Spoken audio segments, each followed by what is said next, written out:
नमस्कार, आप सभी का हार्दिक स्वागत है। सितंबर 2025 का महीना विशेष रूप से कर्क लग्न के जातकों के लिए ठीक ऐसा ही एक चौराहा है। ये महीना साधारण नहीं है, ये एक कॉस्मिक मंथन का महीना है। एक ऐसा समय जब भाग्य की शक्तियों द्वारा आपके जीवन के सागर को मथा जाएगा। और इस मंथन का कारण है इस महीने लगने वाले दो बड़े ग्रहण, एक पूर्ण चंद्र ग्रहण और एक वलयाकार सूर्य ग्रहण। शास्त्रों में ग्रहण को एक बहुत ही शक्तिशाली ज्योतिषीय घटना माना गया है। ये वो समय होता है जब ब्रह्मांडीय ऊर्जा एक बिंदु पर केंद्रित हो जाती है। यह हमारे अवचेतन मन के दरवाजे खोल देती है और उन सच्चाइयों को सामने लाती है जिन्हें हम या तो देखना नहीं चाहते या देख नहीं पाते। ग्रहण अंत और एक नई शुरुआत का सबसे बड़ा प्रतीक है। ये एक अध्याय को समाप्त करता है ताकि एक नया बेहतर अध्याय शुरू हो सके। तो इस महीने अगर आपको लगे कि चीजें आपके हाथ से निकल रही हैं या कोई पुराना रिश्ता, पुरानी नौकरी या पुरानी सोच खत्म हो रही है, तो घबराएं नहीं। समझिए कि ब्रह्मांड आपके लिए जगह बना रहा है कुछ नया और बेहतर लाने के लिए। यह महीना डरने का नहीं बल्कि जागरूक रहने का है। यह महीना प्रतिक्रिया करने का नहीं बल्कि निरीक्षण करने का है। तो चलिए इसी गहरी समझ और सकारात्मक ऊर्जा के साथ हम इस ज्योतिषीय यात्रा पर आगे बढ़ते हैं और जानते हैं कि कर्क लग्न के जातकों के लिए सितंबर 2025 के महीने में ग्रहों की चाल क्या कह रही है और ये ब्रह्मांडीय मंथन आपके जीवन के किन क्षेत्रों से अमृत और विष निकालने वाला है।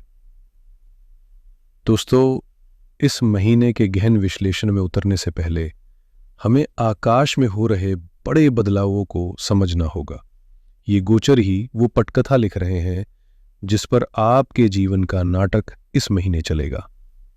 सबसे पहले महीने के मुख्य किरदार यानी तेजी से चलने वाले ग्रहों के गोचर को समझते हैं।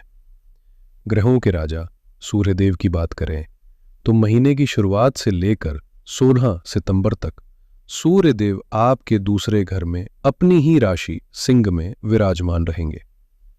दूसरा घर धन, परिवार और आपकी वाणी का होता है।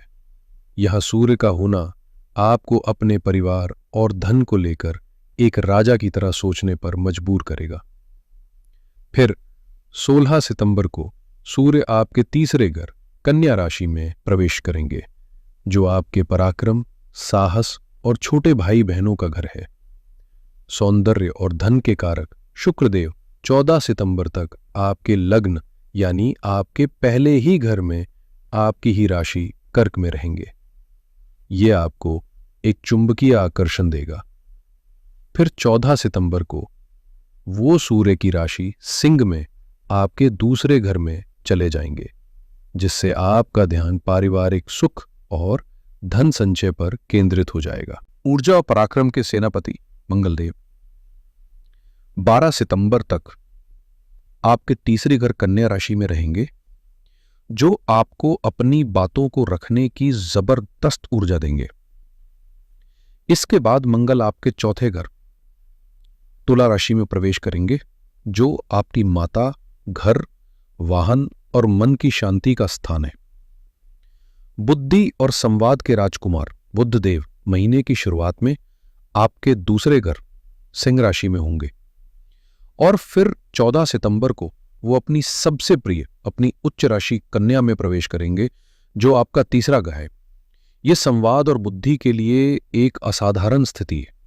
अब इन सभी बदलावों को हम उस मंच पर रखकर देखते हैं जो बड़े धीमी गति से चलने वाले ग्रहों ने आपके लिए पहले से ही तैयार कर रखा है। ज्ञान और भाग्य के दाता देवगुरु बृहस्पति पूरे महीने आपके 12वें घर में मिथुन राशि में है। 12वां घर खर्च, हानि, अस्पताल, विदेश और आध्यात्म का होता है। यहां बृहस्पति का होना एक हिडन ब्लेसिंग है। यह आपको अनावश्यक खर्चों से बचाते हुए आध्यात्म की ओर ले जाने की कोशिश कर रहे हैं। कर्मफल दाता शनिदेव आपके नवम भाव यानी भाग्य, धर्म और पिता के घर में अपनी ही राशि कुंभ में वक्री होकर बैठे हैं। वक्री शनि आपको अपने भाग्य, अपनी मान्यताओं और अपने गुरुओं के साथ अपने संबंधों पर फिर से सोचने के लिए मजबूर कर रहे हैं। ये भाग्य में कुछ देरी का संकेत है, लेकिन ये एक गहरा आत्मविश्लेषण भी है। और सबसे रहस्यमयी ग्रह राहु और केतु। राहु आपके 8वें घर में है, जो अचानक होने वाली घटनाओं, गहरे रहस्यों और ससुराल का घर है। वही केतु आपके दूसरे घर में है, जो धन और परिवार का घर है। यह एक्सिस आपके जीवन में धन और सुरक्षा को लेकर एक गहरा असंतोष और अचानक बदलाव की स्थिति बनाए हुए है। इन सबका निचोड़ यह है कि यह महीना एक रस्साकशी की तरह है। एक तरफ बृहस्पति आपको अध्यात्म और वैराग्य की ओर खींच रहे हैं, तो दूसरी तरफ दूसरे घर में ग्रहों का जमघट आपको धन, परिवार और भौतिक सुरक्षा के बारे में सोचने पर मजबूर कर रहा है। एक तरफ तीसरे घर में ग्रहों का बल आपको दुनिया के सामने अपनी बात रखने की हिम्मत देगा, तो वही चौथे घर में मंगल का आना घर की शांति में कुछ हलचल पैदा कर सकता है। और इन सब के ऊपर 2 ग्रह हैं जो आपके धन और पराक्रम के अक्ष को सीधे सीधे सक्रिय कर रहे हैं। यह महीना संतुलन का है, खर्च और बचत के बीच, परिवार और व्यक्तिगत लक्ष्यों के बीच, बोलने और चुप रहने के बीच। चलिए अब जीवन के हर पहलू पर इन ग्रहों के प्रभाव को बहुत ही विस्तार से समझते हैं। कर्क लग्न के जातकों, आपके करियर की बात करें तो आपके 10वें भाव यानी कर्मस्थान के स्वामी मंगल है, और मंगल इस महीने बहुत सक्रिय है। 12 सितंबर तक मंगल आपके तीसरे भाव में रहेंगे। तीसरा भाव होता है पराक्रम, कम्युनिकेशन, मार्केटिंग और सेल्स का। इस दौरान आप अपने काम में बहुत ज़्यादा एफर्ट डालेंगे। आपकी कम्युनिकेशन बहुत बोल्ड और डायरेक्ट होगी। जो लोग मीडिया, लेखन, कंसल्टेंसी या किसी भी ऐसे काम में है जहां अपनी बात को प्रभावी ढंग से रखना होता है, उनके लिए ये समय शानदार हो सकता है। आप नए प्रोजेक्ट शुरू करने की हिम्मत जुटा पाएंगे। 12 सितंबर के बाद मंगल का गोचर आपके चौथे घर तुला राशि में होगा। अब आपकी ऊर्जा का फोकस आपके वर्क एनवायरनमेंट की शांति और स्थिरता पर आ जाएगा। आप चाहेंगे कि आपके वर्क प्लेस पर माहौल अच्छा रहे। जो लोग रियल एस्टेट, कंस्ट्रक्शन या घर से जुड़ा कोई काम करते हैं, उनके लिए ये गोचर नई संभावनाएं ला सकता है। लेकिन मंगल एक आक्रामक ग्रह है और चौथा घर मन की शांति का है, इसलिए इस दौरान आपको वर्क लाइफ बैलेंस बनाने में थोड़ी चुनौती महसूस हो सकती है। अब इसमें बृहस्पति के प्रभाव को जोड़ते हैं। बृहस्पति की दिव्य दृष्टि आपके 6ठे भाव पर पड़ रही है, जो नौकरी और सेवा का घर है। ये एक सुरक्षा कवच की तरह है। इसका अर्थ है कि वर्क प्लेस पर अगर कोई चुनौती आती भी है, कोई आपके खिलाफ राजनीति करने की कोशिश करता है, तो अंत में आपको कोई दैवीय सहायता मिल जाएगी और आप उस मुश्किल से बाहर निकल आएंगे। 16 सितंबर तक सूर्य आपके दूसरे भाव से आपके 10वें भाव को दृष्टि देंगे, जो आपको कार्य क्षेत्र में मान, सम्मान और अथॉरिटी दिलाएगा। सीनियर्स आपकी बातों को महत्व देंगे। यह समय प्रमोशन या सैलरी हाइक की बात करने के लिए अच्छा हो सकता है। व्यापार करने वालों के लिए 8 से 14 सितंबर का समय विशेष रूप से फलदायी है, क्योंकि इस समय बुध और शुक्र दोनों का प्रभाव आपके धन भाव पर रहेगा, जो व्यापार में लाभ के अच्छे योग बना रहा है। कुल मिलाकर करियर में मेहनत ज्यादा है, लेकिन बृहस्पति की कृपा से परिणाम भी सुरक्षित है। अब आते हैं इस महीने के सबसे संवेदनशील और सबसे महत्वपूर्ण विषय पर, आपका धन। दोस्तों, आपका दूसरा घर, जिसे धन भाव कहते हैं, इस महीने एक ज्योतिषीय महासम्मेलन का केंद्र बना हुआ है। यहां पर केतु पहले से विराजमान है। केतु का काम है विरक्ति देना, चीजों से मोह भंग करना। तो हो सकता है कि आप पिछले कुछ समय से महसूस कर रहे हो कि पैसा आता तो है, पर उसमें बरकत नहीं है, या आप धन को लेकर एक अजीब सा असंतोष महसूस कर रहे हैं। अब इस महीने की शुरुआत में यहां सूर्य और बुध भी आ गए हैं। सूर्य यहां बैठकर आपके ईगो को आपके धन के साथ जोड़ देते हैं। आप अपने फाइनेंशियल स्टेटस को लेकर बहुत सजग हो जाएंगे। बुध यहां बैठकर आपको फाइनेंशियल प्लानिंग, बजटिंग और शेयर मार्केट के बारे में सोचने पर मजबूर करेंगे। यह कॉम्बिनेशन आपको धन के मामलों में बहुत ज्यादा सोचने वाला, विश्लेषणात्मक, लेकिन साथ ही थोड़ा भ्रमित भी बना सकता है। इसी कॉम्बिनेशन की वजह से परिवार में धन को लेकर वाद विवाद होने की प्रबल संभावना है। आपकी वाणी बहुत तेज और तर्कपूर्ण हो सकती है, जो दूसरों को चुभ सकती है। 14 सितंबर के बाद जब शुक्र भी इसी घर में आ जाएंगे, तो स्थितियों में कुछ सुधार होगा। शुक्र धन और विलासिता के कारक है। उनका धन भाव में आना आय के नए स्रोत खोल सकता है। आपकी वाणी में मिठास आएगी, जिससे आप बिगड़े हुए पारिवारिक संबंधों को सुधार सकते हैं। लेकिन कहानी यही खत्म नहीं होती। खर्चों के 12वें घर में बृहस्पति बैठे हैं। यह शुभ कार्यों पर खर्च करवाते हैं। हो सकता है आप किसी धार्मिक यात्रा पर जाएं, किसी की मदद करें या किसी अच्छे काम में पैसा लगाएं। लेकिन राहु 8वें घर में बैठकर अचानक बड़े खर्चों का योग बना रहे हैं, जैसे कोई मेडिकल इमरजेंसी या अचानक कोई बड़ा बिल सामने आ जाना। अब बात करते हैं ग्रहण की। 7 सितंबर को चंद्र ग्रहण आपके 8वें भाव में लग रहा है। ये भाव जॉइंट फाइनेंस, ससुराल पक्ष का धन, इंश्योरेंस और इनहेरिटेंस का होता है। यह ग्रहण इन मामलों से जुड़ा कोई गहरा राज खोल सकता है या किसी बड़े फैसले की घड़ी ला सकता है। यह समय मानसिक रूप से बहुत भारी हो सकता है। 21 सितंबर को सूर्य ग्रहण आपके 3रे भाव में लग रहा है। ये एक नई शुरुआत का संकेत है। आप धन कमाने के लिए कोई नया रिस्क लेने का फैसला कर सकते हैं, कोई नया कोर्स सीख सकते हैं या अपनी कम्युनिकेशन स्किल को मोनेटाइज करने का कोई नया तरीका ढूंढ सकते हैं। फाइनेंशियल मैटर्स के लिए सबसे शुभ दिन 19, 20 और 21 सितंबर है। शेयर मार्केट में निवेश करने वालों को 8, 9 और 10 सितंबर को लाभ हो सकता है, लेकिन 19 सितंबर को मुनाफा वसूली करने की सलाह दी जाती है। कर्क लग्न वालों, आप स्वभाव से बहुत भावुक और रिश्तों को सहेज कर रखने वाले होते हैं। चलिए देखते हैं कि यह महीना आपके रिश्तों के लिए क्या लेकर आया है। 14 सितंबर तक प्रेम के ग्रह शुक्र आपके लग्न यानी आपके शरीर और व्यक्तित्व के भाव में है। यह एक बहुत ही खूबसूरत स्थिति है। इस दौरान आपके व्यक्तित्व में एक नैसर्गिक आकर्षण होगा। लोग आपकी तरफ खींचे चले आएंगे। यह समय सेल्फ लव के लिए, अपनी ग्रूमिंग पर ध्यान देने के लिए और अपने मौजूदा रिश्तों में रोमांस भरने के लिए बहुत अच्छा है। अगर आप सिंगल हैं तो इस दौरान किसी के प्रति आकर्षित हो सकते हैं। 14 सितंबर के बाद शुक्र का गोचर आपके 2रे घर में होगा। अब प्रेम और रोमांस का फोकस पारिवारिक स्वीकृति और स्थिरता पर आ जाएगा। आप अपने रिश्ते को एक कदम आगे ले जाने के बारे में सोचेंगे। आप अपने पार्टनर के साथ मिलकर फ्यूचर प्लानिंग और फाइनेंशियल गोल्स पर बात करेंगे। अब बात करते हैं वैवाहिक जीवन की। आपके 7वें घर के स्वामी शनिदेव है जो भाग्य स्थान में वक्री हैं।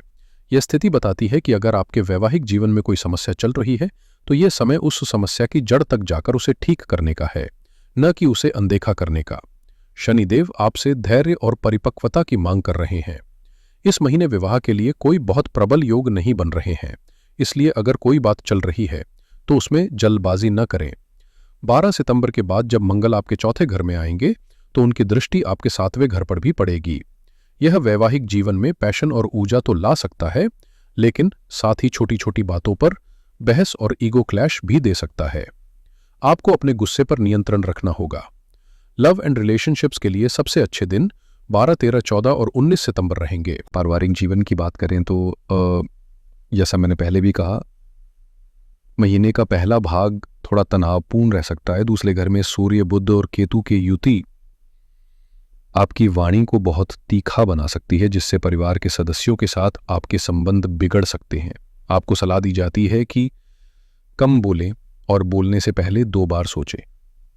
12 सितंबर के बाद मंगल का गोचर आपके 4थे घर में हो रहा है जो सुख स्थान कहलाता है। मंगल एक अग्नि तत्व ग्रह है और ये गोचर घर के शांत वातावरण में कुछ बेचैनी और अशांति घोल सकता है। घर के इलेक्ट्रॉनिक अप्लायंसेस खराब हो सकते हैं या घर में किसी बात को लेकर गर्मागर्मी का माहौल बन सकता है। इस दौरान आपको अपनी माताजी के स्वास्थ्य का विशेष ध्यान रखना होगा। हालांकि ये गोचर प्रॉपर्टी से जुड़े मामलों के लिए अच्छा हो सकता है। अगर आप घर या वाहन खरीदना चाहते हैं तो 19 सितंबर के बाद का समय अधिक अनुकूल है। स्वास्थ्य इस महीने आपकी प्राथमिकता होनी चाहिए।